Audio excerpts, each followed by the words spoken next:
Dis-moi, qu'est-ce qu'on doit éviter? Quels sont les erreurs à éviter en tant qu'entrepreneur francophone? Qu'est-ce que tu as remarqué d'abord? Qu'est-ce que tu as remarqué sur le continent depuis que tu voyages? Je sais que tu as fait beaucoup de pays. Qu'est-ce que tu as remarqué sur les francophones qu'on n'a pas encore compris et dont on doit se délivrer, en fait, des parties? Voilà, qu'est-ce qu'on doit faire? Parce que c'est la chirurgie, ça. Ouais.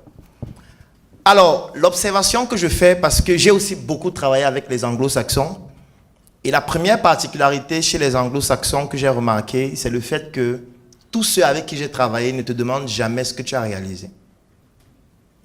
En fait, ça ne les intéresse pas. Ils vont toujours te demander quels sont tes échecs et comment tu as fait pour remonter la pente. Ils ne vont jamais te dire qu'est-ce que tu as réalisé, quel est ton patrimoine. Non, pour eux, ce qui les intéresse, ce sont les échecs. Parce qu'ils sont dans un système où les échecs sont valorisés. Où l'entrepreneur qui a commis le plus d'échecs est plus crédible que celui qui n'en commet pas ou qui n'essaye pas. Chez eux, c'est comme ça. D'ailleurs, même le système bancaire est constitué ainsi. Ça veut dire, je vais prendre peut-être 2 personnes qui ont un compte bancaire. On a un qui, tout le temps, ses mouvements sont des dépôts. Ça veut dire, il met juste l'argent dans son compte, il fait des dépôts. Chaque jour, il regarde son téléphone. Oui, je suis déjà à 1 million, 2 millions, 5 millions, 10 millions. Et on a un deuxième qui fait le dépôt. Ensuite, il vient effectuer un retrait. Il fait le dépôt. Ensuite, il vient effectuer un retrait. Il fait un dépôt plus important. Ensuite, il vide le compte. Après, il vient encore effectuer un dépôt, ainsi de suite. Lorsqu'on veut analyser ces deux profils et qu'on veut leur octroyer du crédit, le deuxième est plus crédible que le premier.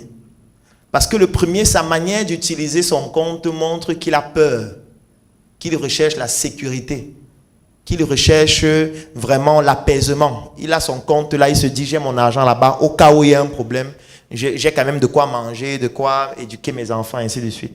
Pourtant, le banquier, lui, n'a pas besoin de celui-là. Parce que celui-là ne fait pas suffisamment de mouvements, ce qui n'est pas bon pour le banquier.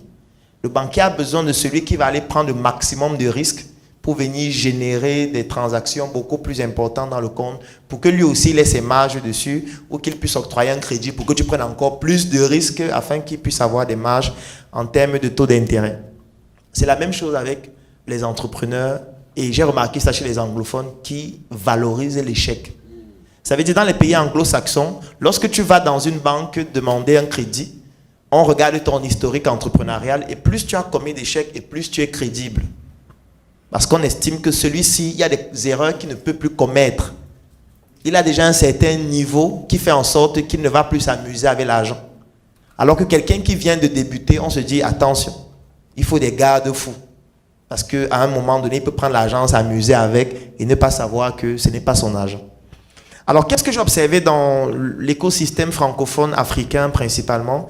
C'est le fait que, les gens ont peur de se faire dénigrer, ont peur de se faire insulter. Et c'est un gros problème. En fait, tu rencontres des personnes, tu discutes avec elles, tu te rends compte qu'elles sont extrêmement compétentes et pointues dans leur domaine, mais tu leur dis, je vais te faire une petite vidéo de 2 minutes où tu expliques ce que tu viens de m'expliquer là. Il dit non. Tu dis pourquoi? Il dit non, vos trucs d'internet là, moi je veux être vraiment dans mon coin, je ne veux pas trop faire de bruit, le bon produit ne fait pas la publicité, il faut rester caché, c'est le bouche à oreille qui doit parler de ce que tu sais faire. Je dis mon frère, Coca-Cola, Apple, Facebook, donc ton produit est meilleur que le leur. Donc toi tu es plus intelligent que tous ceux qui travaillent à Coca-Cola, qui dépensent des milliards chaque année pour faire le marketing. Donc toi, tu es plus intelligent que Orange. Je ne sais pas s'il y a quelqu'un ici qui ne connaît pas Orange, mais Orange sature tout Abidjan.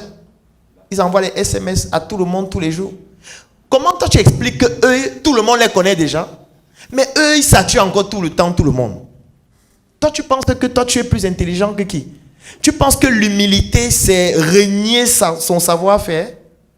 Être humble ne veut pas dire renier qui tu es. Parler de ce que tu fais ne veut pas dire que tu n'es pas humble. Je veux dire, si je viens ici, je dis que je suis un entrepreneur.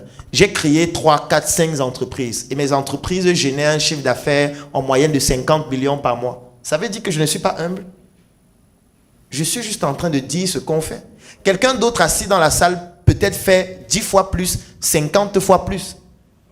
Donc, nous sommes dans un environnement où les gens ont peur de dire même ce qu'ils savent faire.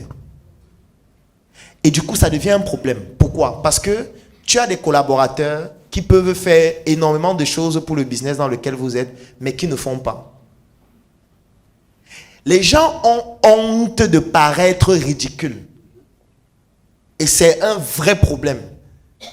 Ça veut dire, moi je dis toujours que je suis un éternel étudiant.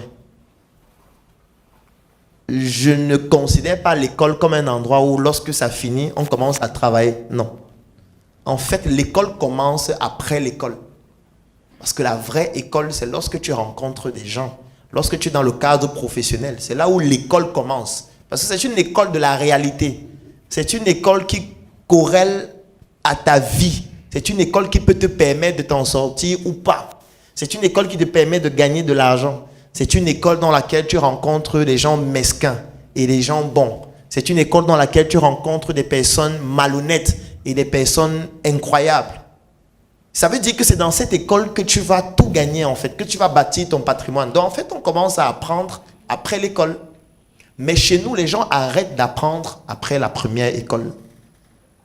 Et du coup, ne comprennent pas que ton intelligence s'arrête là où celle des autres commence. Moi, je me rappelle d'une fois une scène à la Startup Academy, parce que l'une des conséquences de cela, c'est quoi? C'est que les gens ont peur de parler de leur projet. Soit parce qu'ils ont peur de se faire insulter, soit parce qu'ils ont peur de se faire copier. Un jour, je rencontre un monsieur qui vient à la Startup Academy. Nous étions 4 et il voulait que je discute avec lui par rapport à un projet qu'il est en train d'implémenter. Je lui dis, ok, allons-y. Il me dit, non, il veut discuter avec moi en privé. Je lui dis, mon frère, ici à la Startup Academy, nous on discute des projets en public. Parce que chacun ici a une expertise qui peut permettre de mieux apprécier le projet.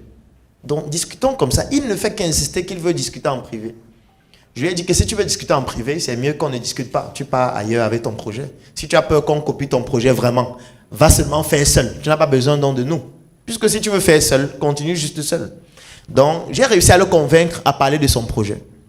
Il nous explique donc qu'il est en train de développer une plateforme. Il détaille comment la plateforme fonctionne. Il dit qu'il est en train d'y travailler depuis 3 ans. Il nous montre le résultat. Et quand il nous a montré le résultat, on a rigolé peut-être pendant 1 heure de temps. Et quand on a fini de rigoler, on a sorti la machine. Je vais faire l'expérience tout de suite. Que ce soit sur le plan de l'image, c'est ça. On a sorti la machine. Et on lui a montré comment faire ce qu'il a fait en 3 ans là, en 15 minutes. Donc on lui a pris, on a fait devant lui. Ça veut dire qu'on prenait la machine. On dit, ok, ce que tu as fait là, regarde la machine ouverte. Viens voir. Et en 15 minutes, on a fait quelque chose qui était meilleur que ce qu'il fait depuis 3 ans et il ne communique pas dessus. Et on lui a dit, en fait, ton plus gros problème, c'est que si tu avais parlé de ça il y a 3 ans, même dans une petite vidéo, tu aurais vu quelqu'un qui dit en commentaire que mais ça, c'est des conneries. Voici plutôt ce qu'il faut faire. Mais comme tu as gardé ça pour toi, tu as perdu 3 ans pour rien. Et en fait, ce que tu as même fait là, ça ne sert même à rien. Voici plutôt comment on fait. Et il était tétanisé. En fait, c'est la réalité de beaucoup d'entrepreneurs. Il y a beaucoup de personnes qui ont leur projet, mais en fait, leur projet est médiocre.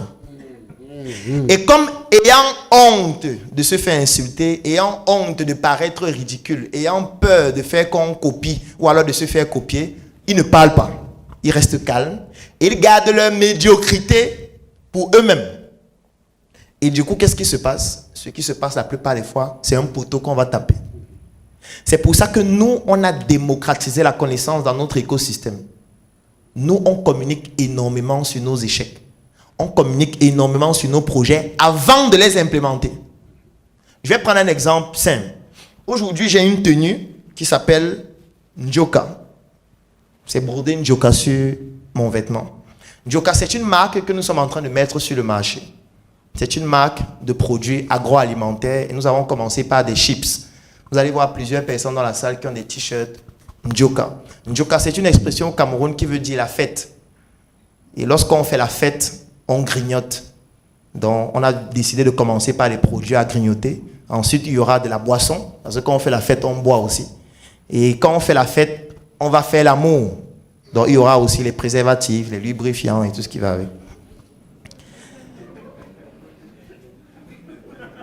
Il y a d'autres qui ne finissent pas là-bas. Vous ne faites pas l'amour? Ok.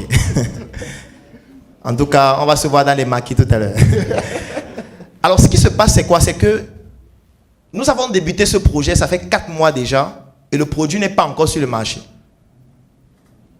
Si vous pouvez aller en ligne, vous tapez Njoka, vous allez voir notre page, on communique régulièrement, on fait des affiches publicitaires, on montre le packaging de nos produits, on explique comment on fait, mais le produit n'est pas sur le marché. Le produit sera sur le marché en décembre. Aujourd'hui, les gens réservent pour avoir le produit en premier.